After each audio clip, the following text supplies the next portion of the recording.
পবিত্র কোরআন হাদিসে জান্নাতের আংশিক বর্ণনা বিদ্যমান করা হয়েছে। জান্নাত হবে সবুজ গাছগাছালিতে ঘেরা, এতে থাকবে স্বর্ণ মণি মুক্তা দ্বারা নির্মিত সুরম্য সুসজ্জিত অট্টালিকা। এই জান্নাত হবে এমন এক নিয়ামত রাজি দ্বারা ভরপুর, যা কখনো কোনো মানুষের চক্ষু কখনো দেখে নাই, কোনো মানুষের হৃদয় কখনো কল্পনা করে নাই।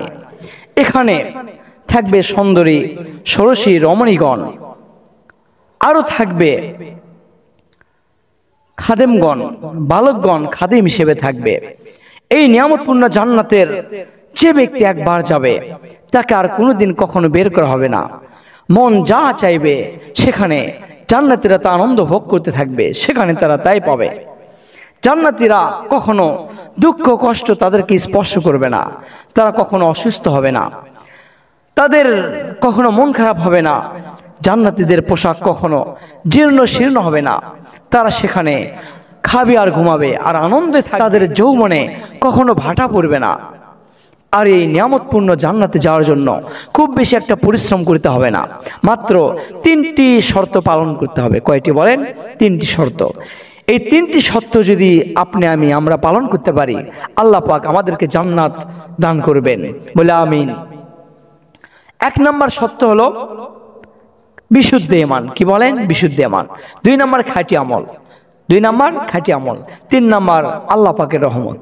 জান্নাতে যাওয়ার জন্য আল্লাহ পাকের রহমত এটি খুবই গুরুত্বপূর্ণ একটি বিষয়। হযরত আবু হুরায়রা রাদিয়াল্লাহু তাআলা আনহু থেকে বর্ণিত, বিশ্বনবী সাল্লাল্লাহু আলাইহি ওয়াসাল্লাম বলেছেন, নবীজির সামনে সাহাবীরা উপস্থিত ছিলেন। নবীজি বলেন, হে সাহাবীরা শুনে রাখো, তোমাদের নেক আমল কাউকে তাকে জান্নাতে নিতে পারবে না। সাহাবীরা হতবাক হয়ে গেলেন, নবীজিকে জিজ্ঞাসা করলেন, আল্লাহর হাবিব, আপনাকেও কি আপনার নেক আমল জান্নাতে নিতে পারবে না? নবীজি বললেন, না, আমাকেও আমার নেক আমল কখনো জান্নাতে নিতে পারবে না, যতক্ষণ না পর্যন্ত আল্লাহ রব্বুল আলামিন তার রহমত দ্বারা, তার করুণা দ্বারা আমাকে ঢেকে না দেন, ততক্ষণ পর্যন্ত কোনো বান্দা আমি নবী সহ কেউ জান্নাতে যেতে পারবে না। আমার প্রিয় ভাইয়েরা, এই জন্য আপনাকে নেক আমলের চেষ্টা করতে হবে, ঈমান আনতে হবে, আল্লাহ পাককে সন্তুষ্টি করে মধ্যম পন্থা অবলম্বন করতে হবে। যদি আমরা করতে পারি, আল্লাহ রাব্বুল আলামিন তিনি তার করুণা দ্বারা আমাদের জান্নাত দান করবেন। সম্মানিত মোহতারাম হাজিরিন, এই জন্য প্রথম 2টি কাজ তথা ঈমান আমল যদি আমাদের সঠিক হয়ে যায়, 3য় শর্তটি নিজ দায়িত্বে পূরণ করে দিয়ে আমাদেরকে জান্নাত দান করবেন একজন, বলেন তিনি কে? আল্লাহ। আমরা যদি ঈমান আর নেক আমল করতে পারি, রব্বুল আলামিন আমাদেরকে জান্নাত দান করবেন।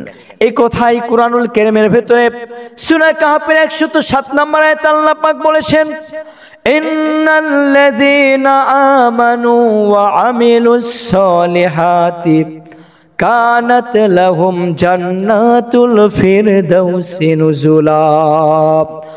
আল্লাহ রাব্বুল আলামিন বলেছেন, ইন্নাল্লাযীনা আমানু, নিশ্চয় যারা ঈমান আনবে, ওয়া আমিলুস সলিহাত, আর যারা নেক আমল করবে, আমি রব্বুল আলামিন তাদের মেহমানদের জন্য কানাত লাহুম জান্নাতুল ফিরদাউসি নুজুলা, আমি রব্বুল আলামিন তাদের মেহমানদের জন্য রেখে দিয়েছি জান্নাতুল ফিরদাউস। এমন জান্নাত আমরা চাই কিনা?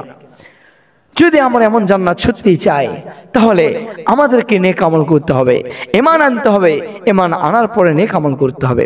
আল্লাহ পাক বলেন, হে নবী, আপনি দুনিয়াবাসীদের জানায় দিন, যারা ঈমান আনবে আর যারা নেক আমল করবে, আমি রব্বুল আলামিন তাদের জন্য এমন এক জান্নাত রেখে দিয়েছি, যার তলদেশ দিয়ে নহর সমূহ প্রবাহিত হয়ে যায়। এই নিয়ামতপূর্ণ জান্নাত আমি আল্লাহ পাক তাদেরকে দান করব। অন্য জায়গায় আল্লাহ তাআলা বলেন, ওয়াল্লাযীনা আমানু ওয়া আমিলুস সলিহাতি উলাইকা আসহাবুল জান্নাতি হুম ফিহা খালিদুন। আল্লাহু আকবার। আল্লাহ রাব্বুল আলামিন বলেছেন, যারা ঈমান এনেছে আর যারা নেক আমল করবে, এই দুটি কাজ যারা করবে তারাই হবে জান্নাতের অধিবাসী। আল্লাহ পাক এখানে আরো বলেন, হুম ফিহা খালিদুন, সেই জান্নাতে তারা চিরকাল থাকবে, সে জান্নাত থেকে তাদেরকে কখনো বের করা হবে না। তারা চিরদিন জান্নাতের নাজ নেয়ামত ভোগ করবে, যে জান্নাতের সুখ শান্তি প্রিয় ভাই কখনো কল্পনা করা যায় না। আল্লাহ পাক সেই জান্নাতে তার মুমিন মুত্তাকি ইমানদার বান্দাদেরকে ধরে ধরে সেই জান্নাতের নিয়ামতপূর্ণ জান্নাতের মধ্যে দাখিল করবেন। সুবহানাল্লাহ।